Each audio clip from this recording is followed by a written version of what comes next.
உன்னால் முடியவே முடியாதுடா அப்படின்னு ஒருத்தன் சொல்லும்போது, என்னால் முடியும்னு கெத்தா திமிரோட ஒரு விஷயத்த செஞ்சு முடிக்கும்போது, நமக்கு ஒரு திமிர் பிடிச்ச கொம்பு முளைக்கும் பாருங்க, அதுக்கு ரொம்ப வேல்யூ ஜாஸ்திங்க. ஒரு விஷயத்த மட்டும் மறக்காதீங்க, இந்த உலகத்தில் நம்மளால் முடியாது அப்படிங்கிற ஒரு விஷயம் கிடையவே கிடையாது. ஏன்னா நம்ம முடியாதுன்னு சொல்கிற ஒரு விஷயத்த எங்கேயோ ஒருத்தர் செஞ்சுட்டு தானே இருக்கான். அதனால் நம்மளால் முடியாதுன்னு ஒரு விஷயம் கிடையவே கிடையாதுங்கிறத முதல் நம்புங்க. ஒரு விஷயம் நம்மளால் முடியல அப்படின்னா அந்த விஷயம் நிஜமாவே யாராலையும் முடியாது. இந்த விஷயத்தையும் நீங்கள் கண்டிப்பாக நம்பி தான் ஆகணும். ஒரு விஷயத்த முயற்சியே பண்ணாமல் நான் தோத்துட்டேன், என்னால் முடியாது, எனக்கு வராது இப்படின்னு சொல்கிறவன் டேலண்டானவனா?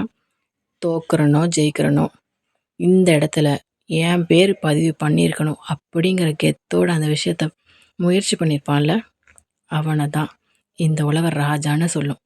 நீங்கள் தோத்தா தோத்துட்டு போங்க, 2 பேர் சிரிப்பானா? அந்த 2 பேரும் அதை பற்றி ஒரு சின்ன முயற்சி கூட, ஒரு கல்லை கூட தூக்கி வச்சுருக்க மாட்டான். அவன் சிரிக்கிறதுக்கா நீங்கள் வேல்யூ பண்ண போகிறீங்க?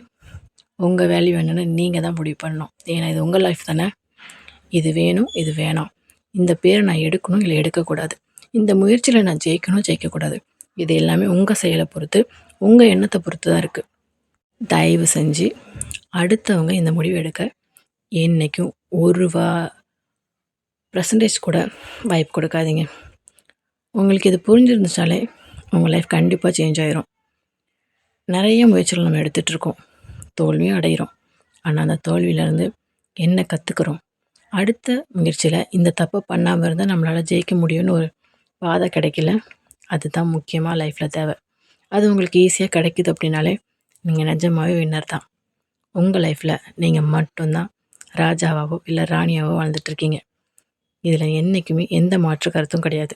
ஸோ அடுத்தவங்க என்ன வேணால் சொல்லிட்டு போட்டோம், என்ன வேணால் பேசிட்டு போட்டோம், அதுக்கு வேல்யூ பண்ணாமல் உங்கள் லைஃப்பில் என்ன வேணுங்கிற மட்டும் நீங்கள் முடிவெடுங்க.